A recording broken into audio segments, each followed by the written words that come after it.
سال 1937 اس زمانے میں ہوائی جہاز تو تھے لیکن کمرشل ہوائی جہاز نہیں بنے تھے جو بڑی تعداد میں مسافروں کو سفری سہولیات مہیا کر سکیں۔ اس دور میں ہوائی جہاز کا استعمال زیادہ تر ملٹری سروس کے لیے یا ملکی دفاع کے لیے ہوتا تھا، لیکن مسافروں کی سفری سہولیات کے لیے ایک بہت ہی اسپیشل جہاز کا استعمال ہوتا تھا جسے ایئر شپ کے نام سے جانا جاتا تھا۔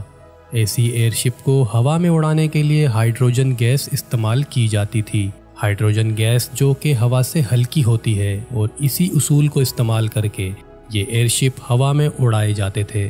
ایک بحری جہاز کو پانی کے راستے اٹلانٹک سمندر کو کراس کرنے کے لیے 5 دن درکار ہوتے تھے اور وہ بھی اچھے موسم کی مرہون منت تھے، لیکن ایک ایئر شپ یہ فاصلہ صرف 2 دن میں پورا کر لیا کرتی تھی اور یہی سب سے بڑا فائدہ تھا ان ایئر شپ کو بنانے کا۔ لیکن سال 1937 میں ایک ایسا حادثہ پیش آیا جس نے سب کو لرزا کر رکھ دیا تھا۔ یہ خوفناک حادثہ جرمن کمپنی زیپلن کی بنائی ہوئی ایئر شپ ہنڈنبرگ کے ساتھ رونما ہوا تھا۔ 778 فیٹ لمبی ہنڈنبرگ اس دور کی سب سے بڑی اور لگژری ایئر شپ مانی جاتی تھی، اسی لیے اس ایئر شپ کو ٹائٹینک آف دا اسکائی کہا جاتا تھا، کیونکہ یہ ٹائٹینک جیسے بحری جہاز کے حجم کے برابر تھی۔ اس ایئر شپ میں 16 گیس بیگز استعمال کی گئی تھیں جن کی لمبائی 30 میٹر تک تھی، اور ان گیس بیگز میں ایک وقت میں 2 lakh cubic metre hydrogen gas بھری جا سکتی تھی۔ 135 کلومیٹر کی رفتار سے اڑنے والے ہنڈنبرگ نے اپنی پوری سروس کے دوران 62 کامیاب فلائٹس کی تھیں، لیکن اپنی 63ویں فلائٹ کے دوران اس کے ساتھ بہت بڑا حادثہ رونما ہو گیا۔ 3 مئی 1937 شام 8 بجے کے قریب ہنڈنبرگ نے جرمنی کے شہر فرینکفرٹ سے اڑان بھری۔ مسافروں اور کریو ممبر کے ساتھ اس ایئر شپ میں 97 لوگ موجود تھے۔ طے شدہ شیڈول کے مطابق ہنڈنبرگ کو 6 مئی کی صبح یعنی 2.5 دن کے اندر لیک ہرش نیو جرسی کے نیول ایئر بیس پر لینڈ کرنا تھا۔ فرینکفرٹ سے نیو جرسی کا فاصلہ 6500 کلومیٹر پر محیط تھا۔ 5 مئی کے دن موسم انتہائی خراب تھا، بارش اور طوفانی ہواؤں کا سلسلہ جاری تھا۔ اپنی ٹاپ اسپیڈ پر چلنے کے باوجود ہنڈنبرگ اپنے طے شدہ شیڈول سے 12 گھنٹے پیچھے تھا، کیونکہ اگلے دن 6 مئی کی صبح ہنڈنبرگ کو لیک ہرش کے نیول ایئر بیس پر لینڈ کرنا تھا اور یہ فاصلہ اب بھی 1100 کلومیٹر کی دوری پر تھا۔ ہنڈنبرگ کے کپتان میکس پروس کے پاس ہنڈنبرگ کو لینڈ کروانے اور ریٹرن ٹرپ کے لیے اڑان بھرنے کے لیے صرف 16 گھنٹے بچے تھے۔ 6 مئی شام 3 بجے Hindenburg leak Harsh landing site کے قریب پہنچ چکا تھا، لیکن خراب طوفانی موسم کی وجہ سے بیس کمانڈر نے ہنڈنبرگ کو لینڈنگ کی اجازت نہیں دی۔ مجبوراً کیپٹن میکس پروس کو ایئر شپ کو ساؤتھ ویسٹ کی طرف موڑنا پڑا تاکہ طوفانی ہواؤں سے دور جایا جا سکے۔ 2 گھنٹے بعد شام 5 بجے کے قریب ہنڈنبرگ کو لیک ہرش نیول ایئر بیس کے کمانڈر کی جانب سے لینڈنگ کی اجازت دے دی گئی۔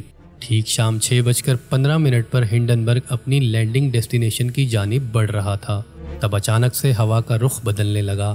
ایئر شپ کو لینڈنگ کے لیے ہوا کے رخ کے ساتھ لینڈ کرنا ضروری ہوتا تھا تاکہ محفوظ لینڈنگ ہو سکے۔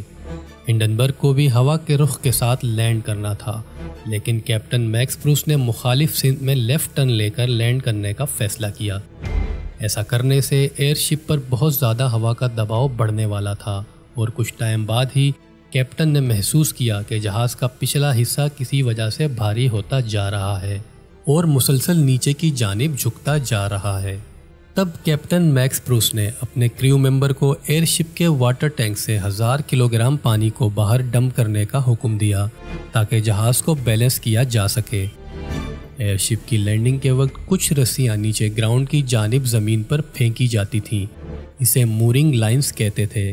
ان رسیوں کو گراؤنڈ پر موجود کریو ممبر کی مدد سے مورنگ ٹاور کے ساتھ اٹیچ کر کے آہستہ آہستہ زمین کی جانب لایا جاتا تھا۔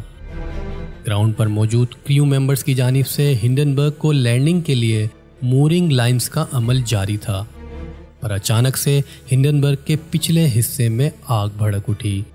آگ لگنے کے ساتھ ہی ہنڈنبرگ کا پچھلا حصہ نیچے کی جانب گرنے لگا اور اگلا حصہ تقریباً 100 میٹر تک بلند ہو گیا، اور دیکھتے ہی دیکھتے ہنڈنبرگ کو آگ نے اپنی لپیٹ میں لے لیا اور پورے ایئر شپ کو آگ لگ گئی۔ صرف 35 سیکنڈ میں دنیا کی سب سے بڑی لگژری ایئر شپ آگ میں جل کر خاکستر ہو چکی تھی، اور اسی 35 سیکنڈ کے دورانیے میں بہت سے مسافر جہاز کی کھڑکیوں کے ڈیک کو توڑ کر باہر کودنے میں کامیاب ہو گئے تھے۔ 97 لوگوں میں سے 36 مسافر اور کریو ممبرز اس حادثے میں اپنی جانوں سے گئے۔ ہنڈنبرگ کی لینڈنگ کے دوران گراؤنڈ پر بہت سے میڈیا کے لوگ بھی موجود تھے، اور ایئر شپ میں آگ لگنے کے بعد کسی کو سمجھ نہیں آیا کہ ہوا کیا ہے۔ وہیں پر موجود ایک ریڈیو براڈ کاسٹر یہ خوفناک تباہی اپنی آنکھوں سے دیکھ رہا تھا، اور یہ حادثہ اس نے لائیو ریڈیو پر براڈ کاسٹ کیا تھا، جس کی ریکارڈنگ آج بھی انٹرنیٹ پر موجود ہے۔ ایسا مانا جاتا ہے کہ ہنڈنبرگ کی لینڈنگ کے دوران اطراف کی ہوا الیکٹریکلی چارج تھی۔ ایئر شپ کی باڈی اور آس پاس کا جو ماحول تھا اس کے بیچ ایک ڈفرینس آف الیکٹرک پوٹینشیل آ گیا تھا، کیونکہ ہائیڈروجن گیس ایک فلیمیبل یعنی فوری آگ پکڑنے والی گیس کہلاتی ہے، اور جیسے ہی آس پاس کے ماحول میں ایئر شپ کے ایئر بیگز میں بھری ہائیڈروجن گیس آکسیجن کے کانٹیکٹ میں آئی تو اچانک سے اس ایئر شپ میں آگ بھڑک اٹھی، اور صرف 35 سیکنڈ میں یہ ایئر شپ جل کر خاکستر ہو گیا۔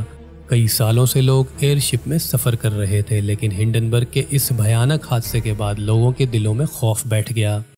کچھ عرصے بعد کمرشل جہاز بھی آ گئے تھے، اور اسی وجہ سے ان ایئر شپ کی بچی کچی سروس بھی ختم ہو گئی۔ ویڈیو اچھا لگا تو کمنٹ میں ضرور بتائیے گا۔ ویڈیو کو لائک اور چینل کو سبسکرائب کرنے کے لیے ساتھ لگے بیل آئیکن کو ضرور دبائیے تاکہ آنے والی ویڈیو کا نوٹیفیکیشن آپ کو مل سکے۔ دعاؤں میں یاد رکھیے گا۔ اللہ حافظ۔